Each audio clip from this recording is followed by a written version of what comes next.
Hello hi ಸ್ನೇಹಿತರೆ, welcome back to my YouTube channel. ಸ್ನೇಹಿತರೆ, ಇವತ್ತು ಹೊಸ ವರ್ಷ ಆಗಿರೋದ್ರಿಂದ ಎಲ್ಲರಿಗೂ ಹೊಸ ವರ್ಷದ ಆರ್ಥಿಕ ಶುಭಾಶಯಗಳು. ಸ್ನೇಹಿತರೆ, once again happy new year 2025. ಸ್ನೇಹಿತರೆ, ಎಲ್ಲರಿಗೂ ದೇವರು ಆಯುಷ್ಯ ಆರೋಗ್ಯ ಕೊಟ್ಟು ಕಾಪಾಡಲಿ ಅಂತ ನಾನು ಕೇಳ್ತೀನಿ. ಸ್ನೇಹಿತರೆ, ಹೊಸ ವರ್ಷದ ದಿನ ದಯವಿಟ್ಟು ಯಾರೇ ಆಗಲಿ ನಂದೊಂದು ಅಂಬಲ್ ರಿಕ್ವೆಸ್ಟ್ ಸ್ನೇಹಿತರೆ, ಲಾಂಗ್ ಡ್ರೈವ್ ಎಲ್ಲೂ ಹೋಗಬೇಡಿ. ಹೋದ್ರೂ ನಿಮ್ಮ ಎಚ್ಚರಿಕೆಯಿಂದ ನೀವು ಇರ್ರಿ. ನ್ಯೂ ಇಯರ್ ಟೈಮಲ್ಲಿ ತುಂಬ ಆಕ್ಸಿಡೆಂಟ್ಗಳಾಗ್ತವೆ, ಅದರಿಂದ ಹೇಳ್ತಾ ಇದ್ದೀನಿ ಸ್ನೇಹಿತರೆ. ಹಂಗಾಗಿ ನಾನು ಹೇಳೋದೇನಪ್ಪ ಅಂತಂದರೆ, ಆದಷ್ಟು ಹೋಗ್ರಿ, ಬೇಡ ಅಂತ ಅನ್ನಲ್ಲ. 10 ಪ್ಲೇಸ್ಗಳಿಗೆ ಹೋಗಿ ನಿಮ್ಮ ಎಚ್ಚರಿಕೆಯಲ್ಲಿ ನೀವಿರಿ ಸ್ನೇಹಿತರೆ. ನಾನು ಕೇಳ್ಕೊಳೋದಿಷ್ಟೇ. ಬನ್ನಿ ಸ್ನೇಹಿತರೆ, ಹೊಸ ವರ್ಷಕ್ಕೆ ಸ್ವೀಟ್ ಮಾಡೋಣ. ಅದಕ್ಕೆ ಜಾಮೂನ್ ಮಾಡ್ತಾಯಿದ್ದೀನಿ ಸ್ನೇಹಿತರೆ. ಜಾಮೂನಿಗೆ ಜಾಮೂನ್ ಹಿಟ್ಟು ಮತ್ತು ಮೈದಾ ಹಿಟ್ಟು ಒಂದು 3 ಸ್ಪೂನ್ ಹಾಕ್ತಾಯಿದ್ದೀನಿ. ಮೈದಾ ಹಿಟ್ಟು ಹಾಕಿದ್ರೆ ಸೀಲ್ ಬಿಡಲ್ಲ ಸ್ನೇಹಿತರೆ, ಜಾಮೂನು ಉಂಡೆ ಮಾಡಿದಾಗ. ಅದೇ ರೀತಿ ಕಲಸೋದಕ್ಕೆ 1 ಲೋಟ ಹಾಲು ಹಾಕ್ಕೊಂಡಿದ್ದೀನಿ. ಹಾಲಿದ್ದರೆ ಹಾಕ್ಕೊಳ್ರಿ, ಆಪ್ಷನಲ್ಲು, ಇಲ್ಲ ಅಂದರೆ ಬೇಡ. ಹಾಲು ಹಾಕಿದ್ರೆ ಸಾಫ್ಟ್ನೆಸ್ ಜಾಸ್ತಿ ಆಗ್ತವೆ ಅಂತ ಹಾಲು ಹಾಕೋದು ಸ್ನೇಹಿತರೆ.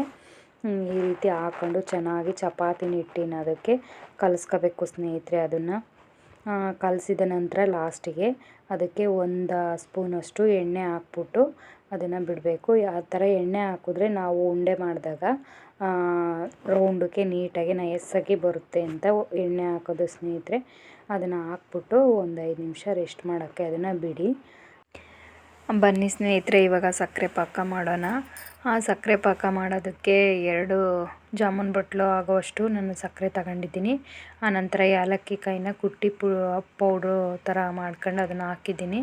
ನಮಗೆ ಎಷ್ಟು ಬೇಕೋ ಅಷ್ಟು ನೀರು ಹಾಕಬೇಕು ಸ್ನೇಹಿತರೆ. ನಮಗೆ ಪಾಕ ಎಷ್ಟು ಬೇಕೋ ಅಷ್ಟು ಮಾಡ್ಕೊಳ್ರಿ. ನೋಡಿ ಸ್ನೇಹಿತರೆ, ಅದು ಸ್ವಲ್ಪ ಮಳ್ಳವರೆಗೂ ಬಿಟ್ಟಿದ್ದೀನಿ. ಮಳ್ತಾ ಐತೆ. ನಾನು ಸ್ವೀಟು ಕಡಿಮೆ ಹಾಕ್ತೀನಿ ಸ್ನೇಹಿತರೆ. ನಮ್ಮ ಮನೇಲಿ ಜಾಸ್ತಿ ಸ್ವೀಟ್ ಥರ ಇದ್ದರೆ ತಿನ್ನಲ್ಲ. ನೋಡಿ ಸ್ನೇಹಿತರೆ, ಅದೀಗ ಕಾಯ್ದಿದೆ. ಅದನ್ನು ತೆಗೆದು ನಾವು ಎಣ್ಣೆಗೆ ಬಿಸಿಗೆ ಇಟ್ಕೊಳ್ಳೋಣ. ಎಣ್ಣೆ ಬಿಸಿ ಆಗೋವಷ್ಟೊತ್ತಿಗೆ ನಾವು ಹಿಟ್ಟನ್ನ ಕಲಸಿದ್ದೀವಲ್ಲ ಸ್ನೇಹಿತರೆ, ಅದನ್ನು ಉಂಡೆಗಳನ್ನು ಮಾಡ್ಕೊಳ್ಳೋಣ ಬನ್ನಿ.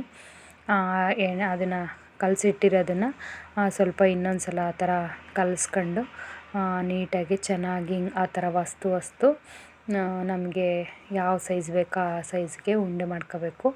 ಆದಷ್ಟು ಸಣ್ಣಗೆ ಉಂಡೆ ಮಾಡಿದ್ರೆ ಅವು ಪಾಕದಲ್ಲೆಲ್ಲ ಕರಗಿ ಸ್ವಲ್ಪ ದಪ್ಪ ಆಗ್ತವೆ. ನಾನು ಹೇಳೋದೇನೆಂದರೆ, ಸಣ್ಣ ಉಂಡೆಗಳನ್ನು ಮಾಡ್ಕೋಬೇಕು ಸ್ನೇಹಿತರೆ. ಈ ರೀತಿ ಉಂಡೆಗಳನ್ನೆಲ್ಲ ಮಾಡ್ಕೊಂಡು ಒಂದು ಕಡೆಗೆ ಇಟ್ಕೋಬೇಕು. ಈಗ ಎಣ್ಣೆ ಕಾಯ್ದಿದೆ ಸ್ನೇಹಿತರೆ. ನಾವು ಎಣ್ಣೆಗೆ ಅದನ್ನು ಹಾಕಿ ಫ್ರೈ ಮಾಡಬೇಕು. ಅದನ್ನು ಯಾವ ಥರ ಅಂತ ಅಂದರೆ, ಸಿಮ್ಮಲ್ಲೇ ಇಟ್ಕೋಬೇಕು ಸ್ಟವ್ನ. ಅದು ಗೋಲ್ಡನ್ ಬ್ರೌನ್ ಬರೋವರೆಗೂ ಚೆನ್ನಾಗಿ ಫ್ರೈ ಮಾಡ್ಕೋಬೇಕು. ಫ್ರೈ ಮಾಡಿದವನ್ನ ಸಕ್ಕರೆ ಪಾಕನೂ ಆರ್ಕೊಂಡಿರಬೇಕು ಸ್ನೇಹಿತರೆ. ಇವು ಫ್ರೈ ಮಾಡಿರೋವು ಸಹ 2 ಆರ್ಕೊಂಡಿದ್ದ ನಂತರ ಸಕ್ಕರೆ ಪಾಕಕ್ಕೆ ಹಾಕಬೇಕು ಜಾಮೂನನ್ನು.